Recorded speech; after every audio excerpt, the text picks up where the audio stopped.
बच्चों, आपका स्वागत है आज की इस हमारी नई वीडियो में। आज हम पढ़ेंगे क्लास 12th के सब्जेक्ट हिस्ट्री का चैप्टर नंबर 1 ईट मन के तथा अस्थियां। तो बच्चों, ये इस चैप्टर का पार्ट 4 होने वाला है। अगर आपने इससे पहले इस चैप्टर के 3 पार्ट नहीं देखे तो प्लीज़ पहले आप जाके उन 3 पार्ट को देखिए। इससे आपको ये वीडियो अच्छी तरीके से समझ आएगी। हमारा पहला टॉपिक है एक रहस्यमय लिपि। तो बच्चों, जैसे हमें जानने से ही पता लग रहा है रहस्य मतलब क्या होता है? जब हम किसी चीज़ का मतलब या फिर हमें किसी भी चीज़ के बारे में जानकारी नहीं होती तो क्या होता है, रहस्य बना रहता है। इसी तरीके से हम हड़प्पा सभ्यता की याद है लिपि, ठीक है। अगर हम किसी बात को, किसी भी भाषा को जो लिखने का तरीका होता है उसे हम लिपि कहते हैं।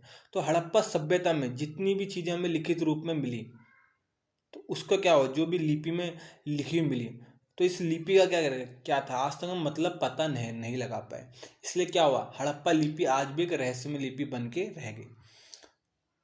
पहला पॉइंट है, हड़प्पा सभ्यता के लोग क्या थे, लिखना जानते थे, जिसके सबूत हमें मिले सबसे पहले 1853 में। खुदाई के समय क्या थे, हमें बहुत सारी मोहर मिली जिसमें क्या था, लिखा हुआ था। साथ ही अब 1923 आते आते और भी बहुत सारा सामान मिला, और भी खुदाई में बहुत सारे सामान मिले, जिससे क्या हमने इस पूरी लिपि की खोज कर ली। हमें पता लग गया कि लिपि कैसे लिखी जाती थी, इसमें कितने चिन्ह होते थे। तो जो हड़प्पा सभ्यता की लिपि थी वो क्या थी, दाईं से बाईं ओर मतलब राइट टू लेफ्ट की ओर लिखी जाती थी। बात करें इसमें लेटर्स की, चिन्ह की, तो पूरी हड़प्पा सभ्यता में क्या थे, 375 से 400 अक्षर हुआ करते थे। और हर अक्षर क्या था, अपने आप में एक ध्वनि होती थी, मतलब साउंड होती थी। साथ ही हर अक्षर क्या था, अपने एक भाव होता था। साथ ही पुरातात्विक लोगों का मानना है कि हर अक्षर क्या था, किसी न किसी वस्तु के बारे में बताता था। चौथा पॉइंट, हड़प्पा सभ्यता में खुदाई में क्या था, बहुत सारे सामान से निकल के आए जिन पर लिखा हुआ था, जिसमें हमारे अभिलेख हो गए, साहित्य हो गए, ग्रंथ हो गए, साथ में मोहर हो गई, तांबे के औजार हो गए, आभूषण हो गए, जिन पर क्या था, कुछ न कुछ लिखा हुआ था। और जो भी लिखा हुआ था उसके बारे में आज तक क्या उसका मतलब नहीं पता कर पाया, जिससे क्या हुआ, आज भी हड़प्पा सभ्यता की जो लिपि है वो क्या एक रहस्य बनी हुई है। हम आते हैं बच्चों हमारे अगले टॉपिक पे। अगला टॉपिक है बांट। जैसे बांट के बारे में आपको पता होगा, तराजू में जो हम बांट का यूज करते हैं किस चीज़ के लिए, तोलने के लिए। वैसे क्या था, प्राचीन टाइम में जो हड़प्पा सभ्यता थी वहाँ भी लोग क्या थे, बांट का यूज किया करते थे। तो बांट का यूज क्या होता है, किसी भी वस्तु के वजन को मापने के लिए हम क्या करते थे, बांट का यूज किया करते थे। क्योंकि हड़प्पा सभ्यता के टाइम पे क्या था, वस्तु विनिमय वो प्रणाली थी, ठीक है। वस्तु विनिमय प्रणाली में क्या होता है, एक वस्तु के बदले दूसरी वस्तु दी जाती थी या उनका आपस में एक्सचेंज किया जाता था, जिस वजह से क्या था, वस्तु के या फिर किसी भी चीज के वेट को मापने के लिए, भार को मापने के लिए क्या था, बांट की जरूरत पड़ती थी। तो ऐसे केस में क्या था, बांट का यूज किया जाता था। अब बात करते हैं हड़प्पा सभ्यता के जो बांट थे, ठीक है। इन बांट का जो शेप था वो कैसा था, घनाकार था। घनाकार मतलब क्यूब के शेप के बांट हमें वहां पे खुदाई में देखने को मिले। अब हम बात करते हैं बांट का यूज कैसे होता था, उपयोग कैसे किया जाता था। तो इन बांट का जो यूज था वो क्या था, 16-16 के पेयर में किया जाता था, 16-16 के जोड़े में किया जाता था। 16 एकम 16, 16-32, 16-43, 16-64। तो प्राचीन जो हड़प्पा सभ्यता के लोग थे वो बांट का क्या था, 16-16 के पेयर में यूज किया करते थे। और यही जो केस है, सिमिलर केस आज प्रेजेंट टाइम में, ठीक है, वर्तमान समय हम भी यूज कर रहे थे। जैसे पहले क्या था, 1 रुपए का जो 1 रुपए में क्या थे, 16 आने आते थे, ठीक है। 1 रुपए का क्या था, हम 1 रुपए को पूरा करने के लिए क्या करते हैं, हम 16 आने का यूज किया करते थे। तो बच्चों, इस तरीके से क्या हुआ, बांट का ये जो टॉपिक हमारे यहीं खत्म हो जाता है। अब हम आते हैं हमारे अगले टॉपिक पे। अब आता जो हमारा टॉपिक नंबर 8 है, प्राचीन सत्ता। प्राचीन सत्ता, जैसे सत्ता के बारे में पता लग रहा है, राज, ठीक है। तो पूरी हड़प्पा सभ्यता पर एक कौन राजा राज किया करता है, अब हम इसके बारे में जानेंगे। देखो, चौंकाने वाली बात क्या है, जितनी पुरातात्विक लोग थे उन्होंने खुदाई में जितना भी सामान निकला, ठीक है, तो वो सामान क्या था, काफी हद तक एक जैसा था, उनमें काफी हद तक सिमिलैरिटी थी। तो जितने भी पुरातात्विक लोग थे उनका मानना था कि पूरी हड़प्पा सभ्यता पे कोई ना कोई तो राज किया करता हो। इसी वजह से क्या था, यहाँ पे जो भी सामान मिलता है वो काफी हद तक क्या एक जैसा है। साथ ही कौन कौन सामान एक जैसे थे, इसमें मिट्टी के बने बर्तन जो काफी हद तक एक जैसे थे, मोहर थे, मोहर को बनाने का तरीका हड़प्पा सभ्यता में क्या था, एक जैसा था। बांट की बात करें तो बांट मतलब तराजू में जो वेट तोलने वाला, जितने भी बांट मिले वो सब क्या थे, क्यूब शेप के थे। वैसे ये ईंटें, पूरे भारत में जितनी भी ईंटें मिली उन सबकी जो शेप था, आकार था, वो भी क्या था, पूरी तरीके से एक ही जैसा था। इससे पता लगता है हड़प्पा सभ्यता में कोई ना कोई एक व्यक्ति या फिर बहुत सारे राजा राज के करते होंगे। 8.1, प्रसाद और शासक। मोहनजोदाड़ो जब हमने खुदाई करी तो खुदाई में क्या, एक बहुत बड़ा भवन, विशाल भवन क्या खुदाई में सामने निकल के आया, जिसका हमने नाम रख दिया प्रसाद। क्या रखा? प्रसाद। और साथ ही उस भवन के अंदर क्या, एक राजा की मूर्ति मिली। ठीक है, ये आप देख रहे हो सामने, ये क्या है? मूर्ति है। किसकी? राजा की, जो उस भवन के अंदर मिली। इस मूर्ति का हमने क्या क्या नाम रखा? इस राजा की मूर्ति का हमने नाम रख दिया पुरोहित राजा। जो पुरोहित राजा वर्ड है, ये आया मेसोपोटामिया से। ठीक है, तो मेसोपोटामिया जो राजा होता था, ठीक है, तो वहाँ क्या था, मेसोपोटामिया में राजा को पुरोहित राजा कहा जाता। तो हमने भी सेम वही केस करा। हमारे सिंधु घाटी सभ्यता में जो राजा की मूर्ति मिली, उसका हमने नाम रख दिया पुरोहित राजा। तो बच्चों, हमारा ये टॉपिक क्लियर हो। अब हम आते हैं हमारे अगले टॉपिक पे। ये टॉपिक नहीं है, उसी का सब टॉपिक है। प्रसाद तथा शासक के अंदर का ये सब टॉपिक है। पुरातात्विक लोगों के हड़प्पा सभ्यता के बारे में मान्यता था। जो पुरातात्विक लोग थे हड़प्पा सभ्यता के बारे में क्या सोचते थे, मतलब प्रशासन, सत्ता, वहां पे राज के बारे में। पहला पॉइंट है, बहुत सारे जो पुरातात्विक लोग थे उनका मानना क्या था कि पूरी हड़प्पा सभ्यता में कोई भी राजा राज नहीं करता था। वहां लोग समानता के साथ, इक्वलिटी के साथ, भाईचारे से रहा करते थे। यह था कुछ लोगों का मानना, ये था। दूसरा आता है, बहुत सारे पुरातात्विक लोगों का मानना इसका उलट था। उनका मानना था कि पूरे हड़प्पा सभ्यता में क्या थे, कई सारे राजा राज किया करते थे। तो ये कुछ पुरातात्विक लोगों की क्या थी, सोच थी, विचारधारा थी हड़प्पा सभ्यता के बारे में। अब आते हैं अगले पॉइंट में हम, हड़प्पा सभ्यता का अंत, कि किस तरीके से एक इतनी विशाल सभ्यता का, एडवांस सभ्यता का, हड़प्पा सभ्यता का अंत हो गया। इसके कुछ कारण है। पहला है जलवायु परिवर्तन। जैसा हम प्रेजेंट टाइम में देख रहे हैं, अर्थ का जो पृथ्वी का टेम्परेचर है बड़ी जल्दी से बदलता जा रहा है, और इसी की वजह से क्या, अर्थ पर, पृथ्वी और बहुत सारी जो सिविलाइजेशन है, प्रजाति है, जल्दी से खत्म हो रही है। क्यों? क्योंकि वो प्रजाति क्या है, अपने आप को इस बदलते वातावरण के अकॉर्डिंग क्या है, ढाल नहीं पाती, जिसकी वजह से क्या होता है, उनका वो स्पीसीज क्या है, जल्दी से जल्दी, मतलब तेजी से खत्म होती जा रही है। अब बात करते हैं जलवायु परिवर्तन। तो माना जाता है हड़प्पा सभ्यता के टाइम में भी क्या होगा, जलवायु परिवर्तन होगा, मौसम परिवर्तन होगा, जिस वजह से क्या वहाँ के लोग अपने आप को उस मौसम के अकॉर्डिंग ढाल नहीं पाए, जिस वजह से क्या वो उस जगह को छोड़ कहीं और जाके बस गए। दूसरा पॉइंट है वनों की कटाई। पहले के टाइम पे क्या था, लकड़ी की यूजफुल रिसोर्स था, जो भी काम होता था वो बिना लकड़ी के होता ही नहीं था। जैसे आज प्रेजेंट टाइम में मेटल के बिना कोई काम नहीं होता, वैसे उस समय क्या था, लकड़ी थी। तो वहाँ जाता है, लकड़ी की कटाई की वजह से क्या, वहाँ पे लकड़ी की शॉर्टेज हो गई, जिसकी वजह से क्या हुआ, उन लोगों ने वहां से अपनी क्या था, वो लोग क्या था, वहां से उस जगह को छोड़ के चले गए वहां जहाँ पे लकड़ियां ज्यादा अवेलेबल होगी। तीसरा सबसे मोस्ट इंपॉर्टेंट कारण है बाहरी आक्रमण। जैसे हम पहले भी जानते हैं, मूवी में देखते हैं कि क्या होता है, एक साम्राज्य के लोग क्या दूसरे साम्राज्य पे, सभ्यता पे अटैक करके उसको खत्म कर देते हैं, लूटपाट कर देते हैं वहां। ठीक है, और उसका डिमोलाइजेशन, मतलब सीधा खत्म कर देते हैं। वैसे शायद हड़प्पा सभ्यता के केस में हुआ होगा, किसी दूसरे साम्राज्य या बाहर के किसी दूसरे राजा ने क्या किया होगा, हड़प्पा सभ्यता के ऊपर अटैक किया होगा और पूरी सभ्यता को नष्ट कर दिया होगा। ये एक कारण माना जाता है। चौथा कारण सूखे और अकाल कारण मान जाता है, वहाँ पे किसी साल सूखा पड़ गया होगा, पानी कमी हुई, जिस वजह से लोगों ने क्या हुआ, वहाँ पे घर बार अपना छोड़ कहीं और जाके बस गए। पांचों पॉइंट, नदियों के द्वारा अपना मार्ग बदलना। देखो जो सिंधु नदी है, सिंधु नदी के बारे में बहुत सारे इतिहासकार और का मानना है कि जो सिंधु नदी है वो क्या है, पहले उत्तरी भारत से होते हुए गुजरात से होते हुए सीधा अरब सागर में जाके गिरती थी। पर बाद में क्या, उस नदी ने अपना रास्ता बदल लिया, जम्मू कश्मीर के थ्रू फिर पाकिस्तान में एंटर हुई, पाकिस्तान के पंजाब से होते हुए, सिंध से होते हुए फिर जाके अरब सागर में गिरी। कुल मिलाकर हम बात करें तो सिंधु नदी ने क्या है, बहुत बार अपना रास्ता बदला है, जिसकी वजह से क्या हुआ, यहाँ पर रहने वाली जो सिविलाइजेशन, उन्होंने क्या हुआ, वो उस जगह को छोड़ कहीं और जाके बस गई होंगे।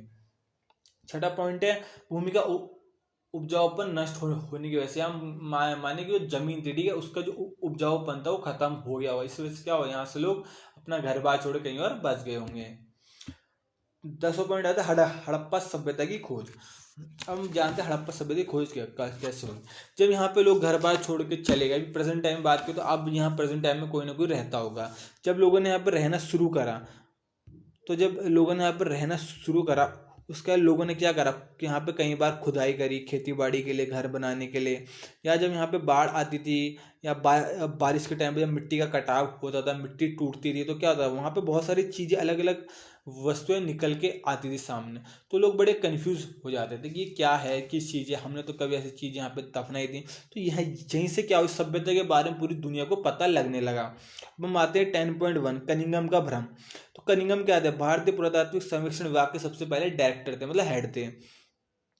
कनिंघम के समय में टाइम पीरियड में जो पुरातात्विक लोग होते थे, जो पुराने समय की खोज क्या करते थे, तो जो पुरातात्विक लोग जो भी खोज करते थे, अपने खोज के साथ क्या था, वो एक प्रमाण के साथ एज अ प्रूफ, सबूत के तौर पे क्या था, उस सिविलाइजेशन के लिखे कुछ लिखी हुई चीज़ें जैसे अभिलेख हो गया, साहित्य हो गया, उसको एज अ प्रूफ के तौर पे, सबूत के तौर पे पूरी दुनिया के सामने पेश करते थे कि जी देखो हमने ये सिविलाइजेशन खोजी जो ऐसे रहा करती है, इन चीज़ों का यूज़ किया करती थी, ये उसके साहित्य हैं। तो ऐसा होता था पहले। तीसरा होता है कनिंघम का भ्रम था, या कनिंघम का मानना क्या था कि भारतीय सभ्यता का जो विकास हुआ होगा, इंडियन सिविलाइजेशन का जो डेवलपमेंट हुआ होगा, वो क्या होगा, गंगा नदी के किनारे ही हुआ होगा। चौथा पॉइंट है, कनिंघम के एक दोस्त ने क्या करता, उनको एक गिफ्ट दिया था, और गिफ्ट में उन्होंने क्या दिया था, कनिंघम को एक मोहर दी थी तोहफे के तौर पर कनिंघम ने क्या करा, इस मोहर पर ज़्यादा ध्यान नहीं दिया। क्यों? क्योंकि उनका मानना वही था कि भारतीय सिविलाइजेशन का, भारतीय सभ्यता का जो विकास होगा गंगा नदी के किनारे हुआ होगा, और उन्होंने इस मोहर को देख के ये समझा कि ये मोहर क्या ज़्यादा पुरानी नहीं होगी, ये हाल ही में कुछ सालों की पहले की बनी होगी। उन्होंने क्या करा, इस तरीके से इसको ज़्यादा सीरियसली नहीं लिया ये था, क्योंकि उनका पैसे भ्रम था कि भारतीय सिविलाइजेशन का जो विकास है वो गंगा नदी के किनारे ही हुआ है। 10.2 के बाद करें तो एक नवीन प्राचीन सभ्यता। जब हड़प्पा सभ्यता की बारे में लोगों को धीरे धीरे जानने को मिल रहा था, तो उस समय क्या हुआ, दयाराम साहनी जो क्या थे पुरातात्विक थे, वो क्या थे हड़प्पा में गए, उन्होंने क्या हुआ वहाँ पे हड़प्पा सभ्यता की मोहर सबसे पहले खोज निकाली। उसके बाद रखाल दास बैनर्जी, ये भी एक पुरातात्विक थे, ये गए मोहनजोदाड़ो में उन्होंने खुदाई करी, वहाँ क्या हुआ, इनको सेम क्या होता जैसे हड़प्पा में मोहर मिली थी, वहाँ क्या इनको मोहर मिली। उसके ठीक तुरंत बाद क्या 1924 में, जो उस 24 में क्या थे, उस समय प्रेजेंट टाइम में जो भारतीय पुरातात्विक सर्वेक्षण विभाग के जो डायरेक्टर थे वो कौन थे, जनरल मार्शल। जनरल मार्शल ने पूरी दुनिया को बताया कि हमने क्या एक नई प्राचीन सभ्यता की खोज करी है। इस तरीके से सभ्यता के बारे में पूरी दुनिया को जानने को मिला। अब आते पॉइंट 10.3 नई तकनीकी तथा प्रश्न। ठीक है, तो क्या होता है 1944 में क्या होता है, REM, ये क्या थे, REM व्हीलर, ये क्या थे, भारतीय पुरातात्विक सर्वेक्षण विभाग के नए डायरेक्टर बने। और ये क्या थे, पहले आर्मी में क्या थे, ब्रिगेडियर थे। ठीक है, इन्होंने पहले आर्मी में काम भी किया होता, तो इनको थोड़ा आर्मी का भी अनुभव था। हम आते पॉइंट 2 व्हीलर की खास बात क्या थी ना, ये जो खुदाई करते थे, इनका खुदाई करने का तरीका, जनरल मार्शल के टाइम पे जो खुदाई करने का तरीका था वो क्या था, एक समान था। जैसे ये जमीन है तो क्या थे, वो सीधे तरीके से खुदाई करते थे।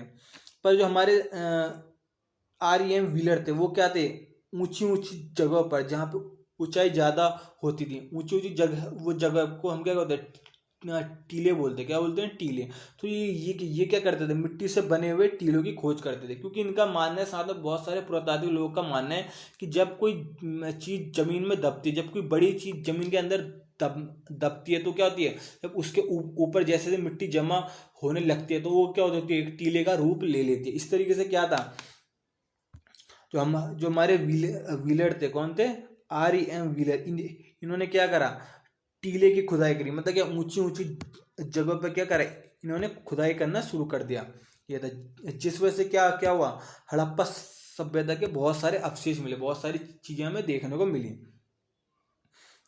तो भारतीय सर्वेक्षण विभाग के जब डायरेक्टर कौन थे, REM व्हीलर, तो इनके अध्यक्ष में क्या बहुत सारी खोजें हुई, जिस वजह से क्या हुआ, हमें पंजाब और हरियाणा में क्या बहुत सारी हड़प्पा सभ्यता की बस्तियां मिली। अब वो तो 1980 के दशक के टाइम में क्या था, पूरी दुनिया का ध्यान गया किसके ऊपर, हड़प्पा सभ्यता के ऊपर। पूरी दुनिया ने क्या हुआ, हड़प्पा सभ्यता के बारे में वो जानने में क्या हुआ, इंटरेस्ट डेवलप हुआ लोगों का, जिसकी वजह से क्या हुआ, यहाँ बहुत सारे लोग हैं और जिन्होंने क्या करा, यहाँ पे बहुत सारी खोजें करी। अब हम बात करें अतीत से जोड़कर पूरा करने की समस्या है। हड़प्पा सभ्यता की खुदाई में क्या था, बहुत सारी चीजें निकल के सामने आई, जैसे क्या थी, मोहर थी, बर्तन थे, औजार थे, आभूषण थे, और बहुत सारे घर थे। तो हड़प्पा सभ्यता में जितनी भी चीजें निकल के आती थी उनको हम दो तरीके से उनको बांटा करते थे, मतलब क्या करें, उनका वर्गीकरण किया करते थे। वर्गीकरण का मतलब होता है बांटना। पहला था कि हम जो भी चीजें निकल के आती सामने उनको देखते थे कि वो चीज किससे बनी है, कोई भी वस्तु किस चीज से बनी है।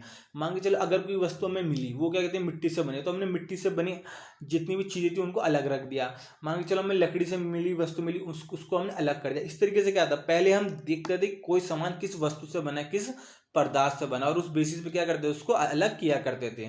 दूसरा आता उपयोगिता के आधार पर, ठीक है, अगर कोई भी वस्तु मिलती है तो हम देखते थे उसका यूज क्या है, उसके उपयोग के आधार पर क्या था उसको अलग करते थे। मान के चलो हमें आभूषण मिले तो हमने जितने भी आभूषण मिले हमने हमने उनको अलग कर दिया।